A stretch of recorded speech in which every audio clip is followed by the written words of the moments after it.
তার নাম, phone number, কোন দপ্তরে তিনি চাকরি করেন, এসআইআর করার জন্য তিনি যে দায়িত্ব পেয়েছেন তার প্রমাণপত্রটা আপনারা কি করবেন?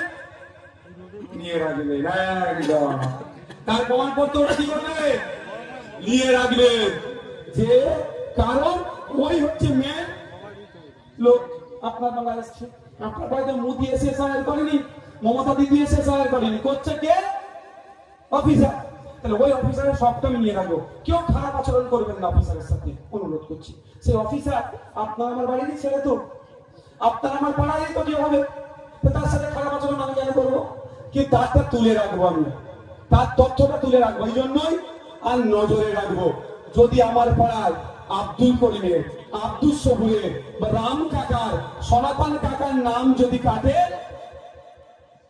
বা ফতেমা মায়ের, সীতা মায়ের নাম যদি কেটে দেয় অন্যায় ভাবে, ডিভোটার বানিয়ে দেয়, তাহলে কি করবো? ওই অফিসারের বিরুদ্ধে আইনি লড়াই আমরা করব। ওই অফিসারকে টেনে কোর্টে নিয়ে যাব। কি তথ্যের ভিত্তিতে রাম কাকা, রহিম চাচা তুমি নাম কেটেছো, কোর্টে বলো, কোর্টের মাধ্যমে তার কাছ থেকে আমরা জবাব দেব। কিন্তু আপনি যে অফিসারকে গুজরাট তুলে দিয়ে দিলেন, কি হবে? কি হবে বলেন? পুরো এই মহল্লার লোককে ঘুমাতে দেবে আর মমতা ব্যানার্জি? এই মহল্লার লোককে পুলিশ ঢুকিয়ে তখন কি করবে? মহল্লার লোককে ছুট কাটাবে।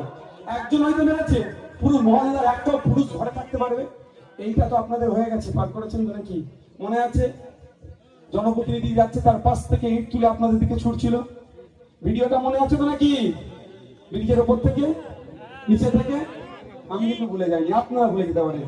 সেই মামলাতে কতজনকে ঘরছাড়া করেছিল অন্যায় ভাবে? তাহলে আপনি একটা মানুষ, একটা অফিসারকে মেরে দিলেন, তাহলে কি হবে? পুরো মহল্লাকে পুলিশ দিয়ে, তাহলে ওই কাজে আপনারা যাবেন না। উত্তেজিত হলে উত্তেজিত হবেন, করতে চাইলে হবেন না। আপনারা কি করবেন? ওনার ডিটেলসটা নিয়ে রাখবেন, এতটুকু আপনাদের কাজ।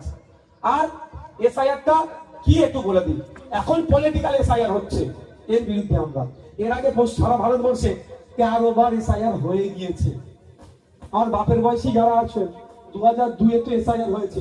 কেউ আপনারা চিন্তিত হয়েছিলেন? কেউ উত্তেজিত হয়েছিলেন? তখন 28 লক্ষ নাম বাদ পড়েছিল। কত? 28 লক্ষ নাম 2022 সালে নাম বাদ পড়েছিল। তখন হয়নি তো, তখন পলিটিক্যাল এসআইআর হয়নি। এখন পলিটিক্যাল এসআইআর করার চেষ্টা করছে, যেন হয়েই হচ্ছে। তো ওই মানে কেউ ডাকছি বলে সবাই ডাকতে শুরু করে দেবো, কাজ আমরা করবো না। কাকে কান নিয়ে চলে গেলে নিজের কানে আগে হাত দেবো, কান আছে কিনা নাই। তাহলে আপনাদের কাজ ছিল এসআইআরটা অ্যাকচুয়াল কি? মৃত ভোটার নাম বাদ দেবে।